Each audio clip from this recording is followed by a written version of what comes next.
ဒီမျက်ခမ်းအဆက်နားလေးမှာအဖူကလေးထွက်လာလို့စိတ်ပူနေမယ်လို့ထင်ပါတယ်ဒါကမျက်စိအဖူဒါမှမဟုတ်ရေကျိတ်လို့ခေါ်တဲ့အခြေအနေတစ်ခုဖြစ်နိုင်တယ်ဒါပေမဲ့စိတ်မပူပါနဲ့ဒါကအန္တရာယ်မရှိဘဲနဲ့တက်တာပြောက်ကင်းလေးရှိပါတယ်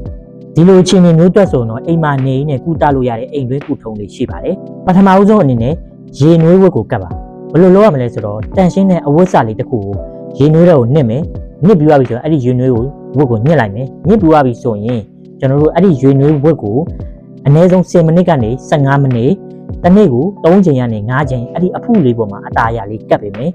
ဒီအဝတ်ထဲကအပူကဒီအဖူထဲကအဆီတွေကိုပြေလျော့စေပြီးတော့တက်တာပျောက်ကင်းစေနိုင်ပါတယ်နောက်ပြီးတော့မျက်လုံးကိုမျက်ရည်မထွက်အောင်တန်ရှင်းလို့ပါဒီမျက်တောင်အောက်ခြေနာကအဖူကိုဒီတန်ရှင်းတဲ့ဂုံးစားလေးနဲ့ဒီစက်ပြအပြော့စားဒါမှမဟုတ်ရင်ခလေးခေါင်းရှုပ်ကြီးအပြော့စားလေးနဲ့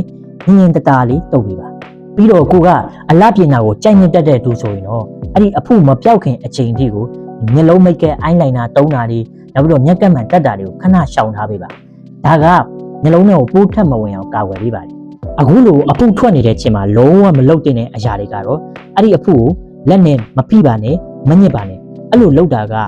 ပို့ပြီးတော့ပိုးဝင်တာကိုပို့ဆိုးစေတယ်ပြီးတော့မျက်လုံးသားတစ်ဝိုက်ကိုပို့ပြီးတော့ကူးဆက်တွားစေပါတယ်ပြီးတော့အဲ့ဒီအဖူကိုလက်နဲ့မထိပါနဲ့အကယ်လို့ထိခဲ့မယ်ဆိုရင်လက်ကိုပြန်ပြီးတော့စီးကြောဖို့လိုအပ်ပါတယ်ဒီလိုလုပ်မယ်ဆိုရင်ပုံမှန်အားဖြင့်ရက်တစ်ပတ်ဒါမှမဟုတ်ရင်တစ်လလောက်ကြာတာနဲ့ပျောက်နိုင်တယ်ဒါမှမဟုတ်ဘဲနဲ့အကယ်လို့မျက်လုံးကဒီအဖုကလေးတွေတဖြည်းဖြည်းပိုကြီးလာတယ်နာကျင်မှုကပိုပြီးတော့ပြင်းထန်လာတယ်ပြီးတော့မျက်လုံးတွေကหนีရဲပြီးတော့ရောင်ရမ်းလာတယ်မျက်လုံးကပိတ်သွားတယ်ပိုပြီးတော့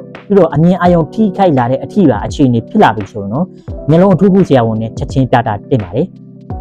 ဒါကတော့မျက်စိဖူးအတွက်အခြေခံအချက်တွေပါပဲအဓိကအားဖြင့်ကတော့တန်ရှင်းမှုကိုအလေးထားပြီးတော့ယူနီဝိုကတ်တာကိုပုံမှန်လုပ်ပေးဖို့ပါပဲ